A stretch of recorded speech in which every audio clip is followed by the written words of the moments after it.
आज की इस धार्मिक कथा में हम जानेंगे कि माता पिता को दुख कष्ट देने वाली औलाद के साथ क्या होता है। जब किसी के जीवन में किसी जीव इंसान या जंतु की दुख कष्टों से भरी नकारात्मक ऊर्जा मंडराने लगती है तो ना तो वह व्यक्ति जीवन में कभी महान बन पाता है और न ही जीवन भर सुखी रह पाता है। मरने के बाद तो उसका और भी ज्यादा बुरा सफर शुरू हो जाता है। चलिए आज इस धार्मिक कथा के माध्यम से एक सच्ची घटना पर आधारित घटना को समझकर जीवन में सीख लेते हैं। अपने माता पिता की सेवा न करने वाला, अपने माता पिता को परेशान करने वाला, उन्हें दुखी करने वाला कभी महान नहीं बन सकता है। ऐसा व्यक्ति आध्यात्मिक मार्ग में तो कभी भी तरक्की नहीं कर सकता। के अनुसार गोकर्ण जब काफी लंबी तपस्या के बाद घर आए तो उन्होंने देखा कि उनका घर तो सुनसान पड़ा है, एकदम वीरानी छाई हुई है। उन्होंने जब भीतर प्रवेश किया तो एकदम खाली था उनका घर। किसी प्रकार से रात रुकने की व्यवस्था की। रात को बहुत डरावनी आवाजें उन्हें आने लगीं, जैसे अचानक कोई जंगली सुअर उनके कमरे के अंदर भागा आ रहा हो। फिर उल्लू व बिल्ली के रोने की आवाजें आने लगीं। गोकर्ण समझ गए कि यह क्या है। वे कड़कती आवाज में बोले, कौन हो तुम? क्या बात है? गोकर्ण की कड़कड़ती आवाज सुनकर अचानक रोने की आवाज आने लगी। कोई दिखाई नहीं दे रहा था, बस आवाजें ही आ रही थी। तभी वो रोती हुई मनुष्य की आवाज बोली, भाई, मैं धुंधकारी हूँ। मैं आपका भाई धुंधकारी। मैं बहुत कष्ट में हूँ। मैं बहुत परेशान हूँ। मुझे भूख लगती है, मैं कुछ खा नहीं सकता हूँ। प्यास लगती है तो कुछ भी मैं पी नहीं पाता हूँ। हालांकि मेरा शरीर नहीं है किंतु मुझे ऐसा ही लगता रहता है जैसे मैं जल रहा हूँ। हवा के थपेड़ों से मैं कभी इधर होता हूँ तो कभी उधर। मैं एक स्थान पर टिक भी नहीं पाता हूँ।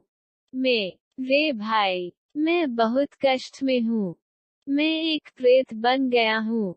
गोकर्ण जी कहते हैं, धुंधकारी, तुम प्रेत कैसे हो सकते हो? तुम्हारा तो गया तीर्थ में पिंड दान किया है मैंने। धुंधकारी, मैंने पिताजी को इतना परेशान किया कि वे सह नहीं पाए और मेरी वजह से जंगलों में चले गए। उनके जाने के बाद मैं शराब के लिए, मीट इत्यादि खाने के लिए माँ से पैसे लेता था। माँ जब मना करती थी तो मैं माँ को मारता था। माँ मेरे अत्याचारों से, मेरे खराब व्यवहार से इतना दुखी हुई कि उसने कुएं में छलांग लगाकर आत्महत्या कर ली। भैया, जिसने अपने माता पिता को इतना कष्ट दिया हो, उसका पिंड दान से कल्याण कैसे हो सकता है?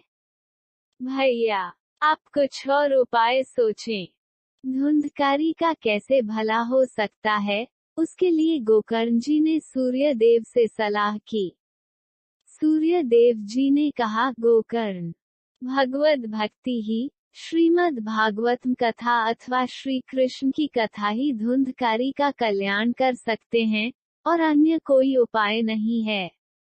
उसके उपरांत श्री गोकर्ण जी ने गांव के सभी लोगों को इकट्ठा कर विधि विधान से श्रीमद् भागवतम कथा का आयोजन किया। भगवान श्री कृष्ण की महिमा कीर्तन का आयोजन किया। वहीं पर एक बांस गाड़ दिया ताकि उसमें धुंधकारी रह सके। हवा के थपेड़ों की वजह से वो हरि कथा से वंचित न हो। इस तरह श्री कृष्ण महिमा श्रवण करके श्रीमद् भागवतम की कथा सुनकर धुंधकारी का कल्याण हुआ। क्योंकि जिन माता पिता ने हमें जन्म दिया, जिन माता पिता ने इतने कष्टों के साथ हमें पाला पोसा, पढ़ाया लिखाया, बड़ा किया, जिन माता पिता ने हमारे सुख के लिए अपने सुखों को छोड़ा, उन माता पिता की अगर कोई सेवा न करे, उन माता पिता को कोई कष्ट दे अथवा परेशान करे तो भगवान कैसे सहन करेंगे? स्वयं विचार करें। हर माता पिता को अपनी औलादों से यही उम्मीद रहती है कि वो उनके बुढ़ापे का सहारा बन हमारे बाद उनके वंश को आगे बढ़ाएंगे, पूर्वजों की धरोहर, हमारे दिए हुए संस्कारों और परंपराओं को पीढ़ी दर पीढ़ी समेट कर रखेंगे।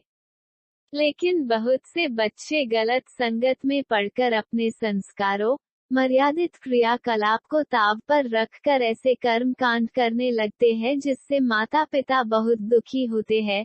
सेवा करना तो दूर बात भी नहीं सुनते और बदजुबानी भी करते हैं। तो सोच लो ऐसे लोगों के साथ क्या होता है। आपके पास अब भी वक्त है अपनी गलतियों का पश्चाताप करने के लिए, अपनी गलतियों को सुधारो। माता पिता की सेवा में खुद को पूर्ण समर्पित कर दो। रोज भगवत गीता का पाठ करो, सत्संग सुनो। इससे आपके अंदर की अच्छी प्रवृत्तियां सक्रिय होंगी। आपके अंदर की बुराइयों का नाश होना शुरू होगा। मन सकारात्मक विचारों और अध्यात्म ज्ञान से भरने लगेगा। रोज सुबह शाम ईश्वर का चिंतन करो। आपका कल्याण होगा। जय सियाराम जी। ओम नमः शिवाय। उम्मीद करता हूँ यह धार्मिक कथा आपको बहुत अच्छी लगी होगी। इस धार्मिक कथा को लोगों में शेयर करके आप भी थोड़ा पुण्य कमाएं।